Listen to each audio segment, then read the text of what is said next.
Wife demanded divorce through lawyer, so I treated her like the stranger she wanted to be.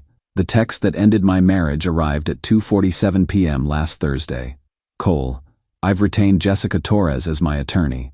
All further communication regarding our relationship must go through her office. Divorce papers will be served within 72 hours. No conversation. No attempt to work things out. No explanation of what I'd supposedly done wrong. Just a cold, legal ultimatum from the woman I'd been married to for 8 years. My response was equally brief. Understood. Then I did exactly what she asked for. I treated her like the complete stranger she apparently wanted to be. I'm Cole, 38. Commercial airline pilot making around $180K annually. Marin's 35, teaches yoga classes and runs a lifestyle blog that generates maybe $800 a month on good months. For our entire marriage, I've covered 95% of our expenses: mortgage, utilities, her car payment, credit cards, health insurance, everything. She contributes what she can, but her passion projects don't exactly pay the bills. I've never minded being the primary earner. Marriage is supposed to be a team effort, and I figured we were both contributing in different ways. She handled most of the household management, supported my travel schedule, and I thought we had a good partnership despite the income disparity. Apparently, I was wrong about the partnership part. Thursday afternoon, after receiving her lawyer notice, I spent an hour on the phone with Rita Barnes, my attorney. Rita's been handling family law for 20 years and has seen every manipulation tactic in the book. Cole, she said after I explained the situation, this sounds like someone who wants all the benefits of divorce proceedings without any of the financial consequences. Has Marin been threatening divorce before? She had. Not seriously, I thought, but whenever we'd have disagreements about money or household responsibilities, she'd drop comments about, maybe we're not compatible, or maybe I'd be happier on my own. I'd always assumed these were just things people said when they were frustrated. Rita asked what financial arrangements we had in place. When I told her about the joint accounts, credit cards, and automatic transfers that kept Marin's life running smoothly, Rita was quiet for a moment. If she wants all communication through lawyers, Rita said, then she's treating you like an adversary, not a husband. You might want to protect your assets accordingly. Friday morning, I implemented what Rita called immediate financial boundaries. I called our credit card companies and had Marin removed as an authorized user. I stopped the automatic transfers that paid her car payment, phone bill, and personal expenses. I moved our joint savings into an individual account. I canceled the household credit cards she used for groceries, gas, and entertainment. Within 48 hours, Maureen went from having access to essentially unlimited spending to having access to whatever was in her personal checking account, which, based on her spending habits, was probably about $200. I didn't do this out of anger or spite. I did it because when someone tells you to communicate only through lawyers, they're telling you the relationship is over. And when a relationship is over, so are the relationship benefits. Saturday evening, my phone started buzzing with calls from Jessica Torres, Marin's attorney. I let them go to voicemail. Sunday morning, Rita called me, laughing. Cole, you need to hear this. Jessica Torres called me in a panic. Apparently your wife is having a financial emergency and needs you to restore her credit card access immediately. Financial emergency. That's what they were calling the natural consequences of treating your husband like a legal adversary. Jessica wants to know if you'd consider maintaining financial support during the divorce proceedings, Rita continued. For humanitarian reasons. Humanitarian reasons. Like I was running a charity instead of ending a marriage that my wife had just legally terminated. Rita asked how I wanted to respond to Jessica's request. Tell her that Marin wanted all communication through lawyers, I said. She's getting exactly what she asked for. It's been 4 days since I implemented financial boundaries. Marin hasn't contacted me directly. That would violate her own lawyer-only communication rule. But Jessica Torres has called Rita 6 times trying to negotiate some kind of temporary support arrangement. According to Rita, Marin apparently assumed that demanding divorce through lawyers was some kind of power play that would make me more compliant with her demands. She never considered that I might actually treat her like the stranger she insisted on becoming. Frank Santos, my captain mentor at the airline, Called yesterday after hearing through the pilot network that I was going through a divorce. His advice was simple. When someone shows you who they are, believe them the first time. Maren showed me that she views our marriage as a legal relationship that can be weaponized when convenient. So I'm treating it exactly like the legal relationship she defined it as. The divorce papers arrived this morning. I've forwarded them to Rita and blocked out time next week to review asset division and settlement options. If Maren wanted to end our marriage through legal channels, then legal channels are exactly what she's going to get. Update 1. Jessica Torres, Maren's attorney, called Rita yesterday morning practically begging me to restore some kind of financial support. The conversation revealed just how badly Maren miscalculated her legal strategy. Rita, Jessica said, I need to be honest with you. My client has no emergency fund, no available credit, and rent due in 2 days. She's asking if Cole would consider temporary support for humanitarian reasons. Rita's response was perfect. Jessica, your client demanded all communication go through lawyers because she wanted to treat Cole like a legal adversary. He's simply respecting her wishes. But here's where it gets interesting. Jessica admitted that she'd advised Maren this approach would maximize her settlement leverage by forcing me into negotiations from a defensive position. I told her that immediate divorce demands often motivate husbands to offer more generous terms to avoid prolonged legal proceedings, Jessica explained. But I didn't expect Cole to just cut everything off immediately. Cut everything off immediately.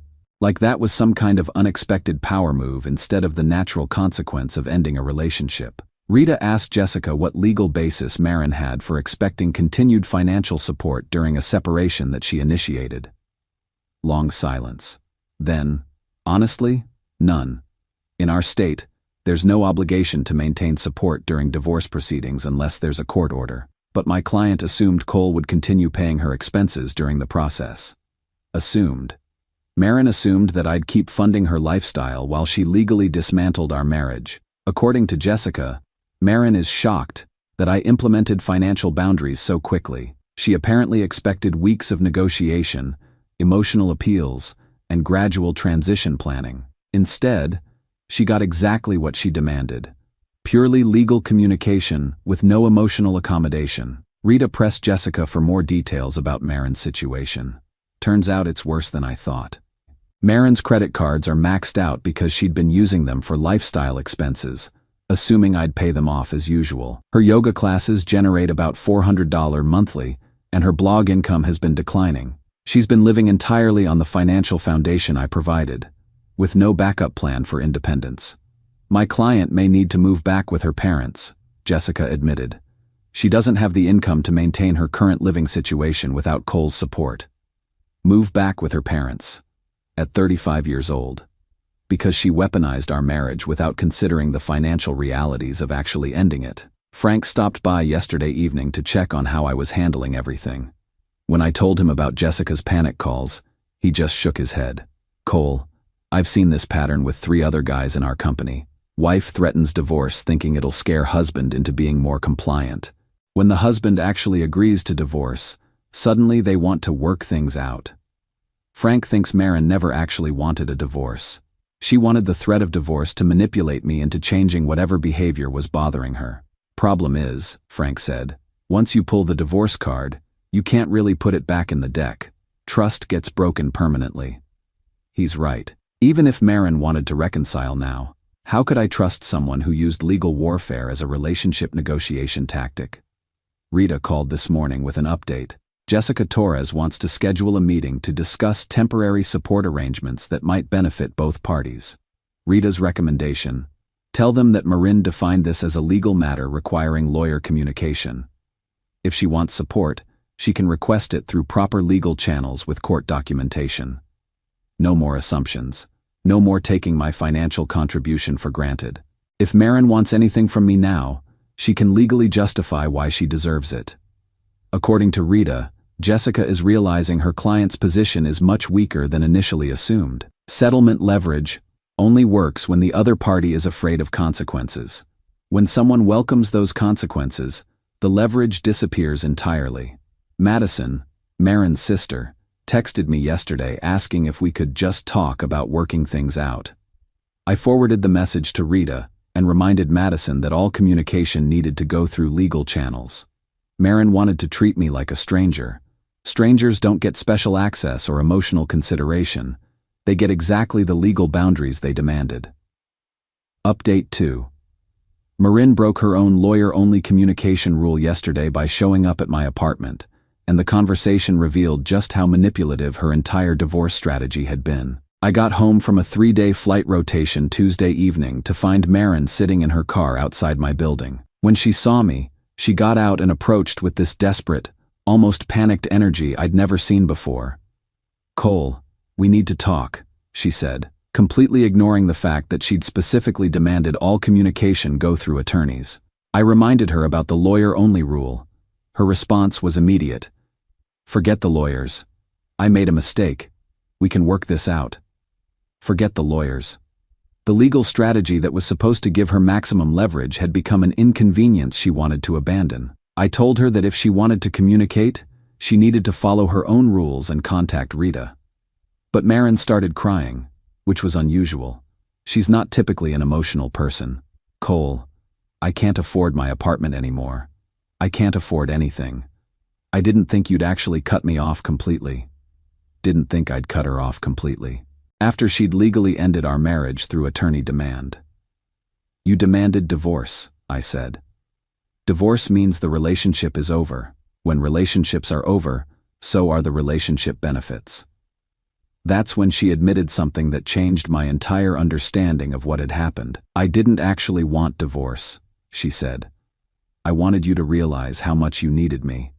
I wanted you to fight for us, to make changes, to show that you valued our marriage enough to negotiate. She'd weaponized divorce proceedings as a negotiation tactic. My friends told me that threatening divorce would make you more attentive, more willing to compromise on things that bothered me. They said men respond to the possibility of losing everything. Her friends. This entire legal nightmare had been orchestrated as relationship manipulation advice from other women. I asked what specific changes she'd wanted me to make. "I wanted you to be home more, to prioritize our social life over work obligations, to consult me before making financial decisions. I felt like you treated me like a dependent instead of a partner." Treated her like a dependent, while I was paying 95% of our expenses, and she was contributing $800 monthly to a household that cost $6,000 to maintain. "I thought if you believed I was serious about leaving, you'd realize you needed to change," she continued. "I never thought you'd actually treat me like a stranger." But here's the thing, she had treated me like a stranger. Cold legal demands, no direct communication, complete relationship termination through attorney notice. I'd simply responded to her actions instead of her hidden motivations. Madison, her sister, called later that evening to apologize for Maren's behavior. The conversation was illuminating. "Cole, I tried to talk her out of this strategy," Madison said. But her friend group convinced her that divorce threats were effective relationship tools. They told her that successful men hate losing anything, so threatening to take away the marriage would make you more compliant. More compliant. They'd viewed our entire marriage as a power dynamic where I needed to be controlled rather than respected. Madison also revealed that Maren had been complaining about our marriage to her friends for months, describing me as financially controlling and emotionally distant. They'd recommended the nuclear option because desperate times call for desperate measures. "She's been staying with our parents for 2 weeks," Madison told me. "She's working at a retail job now, trying to save money for her own place. This whole experience has been a massive wake-up call about financial reality." Working retail, after 8 years of being financially supported while pursuing passion projects that never generated sustainable income.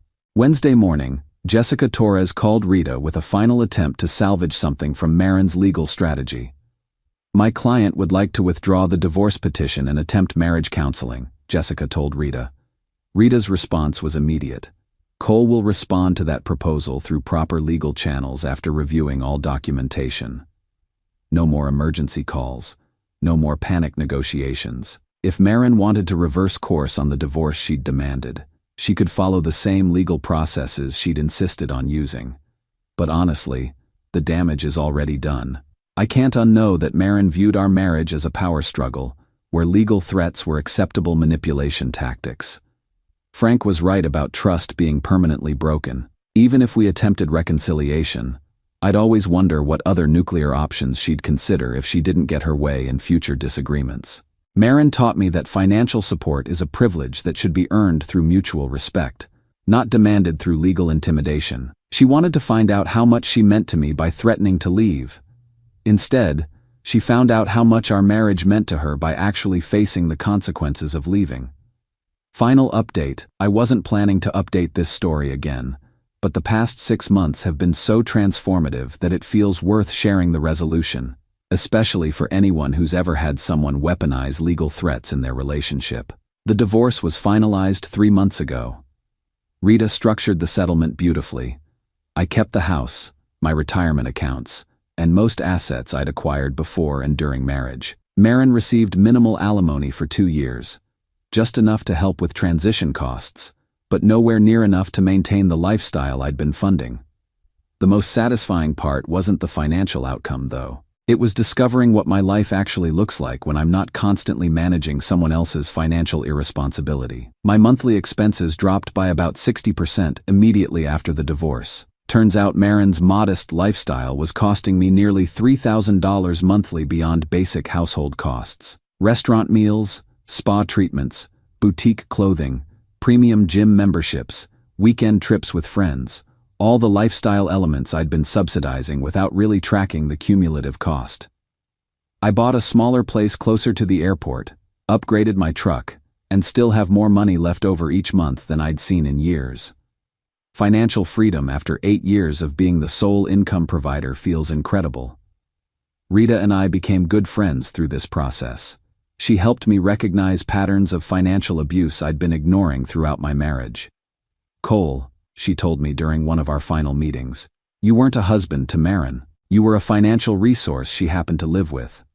That perspective was harsh but accurate. Maren had never been interested in building something together. She'd been interested in accessing what I'd already built. I started dating about 4 months ago. Elena, a fellow pilot I met at a regional aviation conference. The difference between being with someone who earns her own money versus someone who spends yours is remarkable. When Elena and I go out for dinner, she pays for her meal, or we split the check. When she wants something for her apartment, she budgets for it and buys it herself. When we plan trips, she covers her own expenses and coordinates logistics as an equal partner. For the first time in nearly a decade, I'm in a relationship with someone who wants to experience life with me, not someone who wants me to fund her experience of life. Madison keeps me updated on Maren's situation, though I don't ask for details. Apparently the retail job became a management position, and Maren's been forced to learn actual budgeting and financial planning. She's living with a roommate now, drives an older car, and has developed what Madison calls a much more realistic understanding of money. This whole experience taught her that threatening to leave someone doesn't automatically make them fight to keep you, Madison told me recently. Sometimes it just makes them realize how much easier life would be without you. Madison also mentioned that Maren's friend group, the ones who advised the divorce threat strategy, have been conspicuously absent since she lost access to the lifestyle they'd encouraged her to take for granted. Turns out friends who bond over spending other people's money aren't really interested in friendship when that money disappears, Madison observed. The best part of my current life is the absence of financial anxiety. No more wondering if credit card bills will be manageable. No more budgeting around someone else's impulse purchases. No more feeling guilty about wanting to save money because it inconvenienced someone else's lifestyle expectations. Elena and I are planning a vacation to Europe this summer. We're each saving our own money for it, coordinating our schedules as equals, and building excitement about an experience we're creating together rather than something one person is providing for the other. That's what actual partnership looks like. 2 people who both bring something valuable to the relationship instead of one person contributing everything while the other person accepts it as their due. Frank stopped by last week with news that one of our mutual pilot friends had just gone through something similar. "Word's getting around our community," Frank said. "Your stories become a cautionary tale about not tolerating financial manipulation, even when it comes from people you love. I never intended to become an example for other people, but if my experience helps someone else recognize financial abuse disguised as marriage, Then going through this mess served a purpose beyond just my own liberation. Marin taught me that when someone treats you like a stranger, you should believe them and respond accordingly. Elena is teaching me what it looks like when someone treats you like a true partner. The difference is life-changing.